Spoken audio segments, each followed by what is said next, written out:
lucica, l'astro d'argento,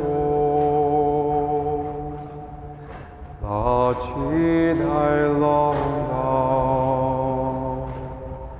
prospera il vento, venite all'agile, barchetta mia, Santa Lucia, Santa Lucia, venite all'agile. Preparing the boats for the beginning of the season is like watching your wife get ready for a big date. You know, the first thing she does is she scrubs herself clean, and then, you know, she puts on makeup and does her hair, and as beautiful as she is, without all of that, there's an extra sparkle that she has when she's done. The whole idea is to try and get them in as nice a shape as we possibly can before they go in the water, so that after we go in the water, the only thing that needs to be done with them for the entire season is we wipe them down with the chamois and water. The boat dates to the early 70s. It was brought to America by a guy down in New Jersey who, among other things, was an events coordinator for hotels and banquet facilities.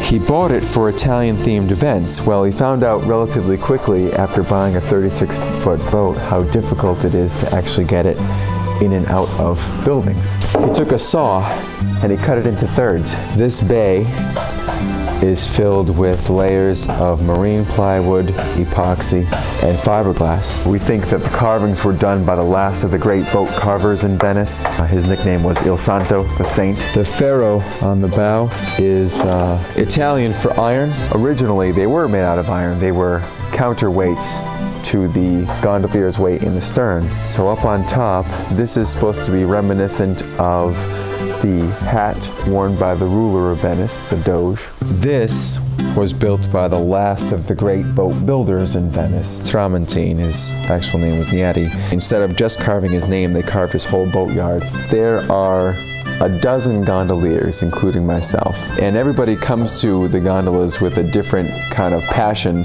that relates somehow to this. Most of our guys are younger than I am, which is 35. And our oldest guy actually turned 65 this year. We all end up being approximately the same. If you're bigger, you end up losing weight. If you're smaller, you end up gaining weight. Well, the long and short of it is that you just need time on the water. You stay tied to the dock. You get your basic stroke down, which takes about an hour. And then you work on trying to go into a straight line. Where the river's nice and wide, you just try and make the boat go. Then you have to make it a trip that somebody would want to go on. You have to get the rock out of the boat. I mean, anybody can row after a few lessons. It takes a while before people are allowed to take passengers on board. The hardest, absolute hardest part for a new gondolier is finding the balance between the two halves of the stroke. Positive to move you forward, but it also moves you slightly to port, and then you flip the oar over and pull back for the negative stroke.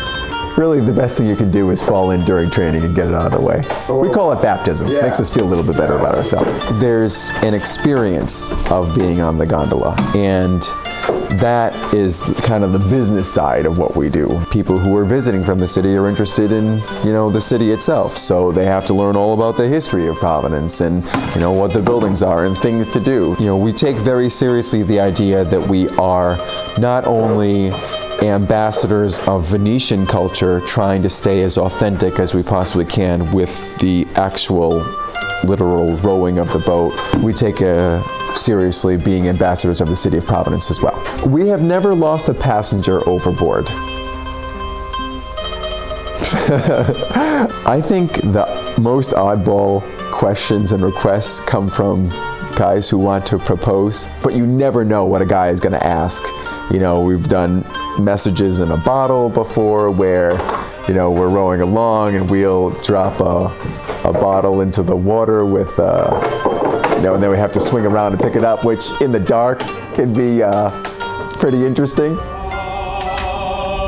Water fire nights are spectacular. To see 40 or 50,000 people on shore, and the gondolas really are kind of, aside from the fire, the center of the attention. If you have like the view of seeing a gondola just kind of cruise through the fire, a sea of people surrounding you, it probably looks like somebody is just walking on fire, which is on the water.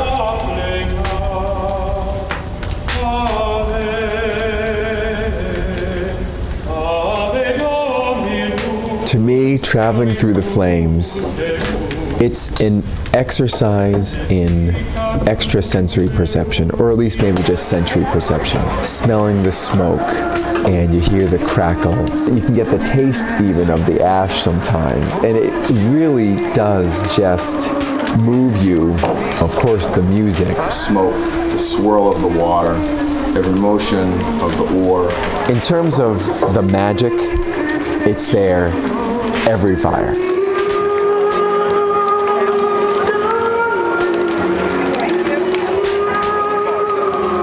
Whether it's a fire night or a non-fire night, you have people on board who it may be the only time they're ever on a gondola, it may be the only time that they're ever in Providence, and you owe it to them to do the absolute best job that you can possibly do. You give them the trip that they, in their heads, are hoping that they have.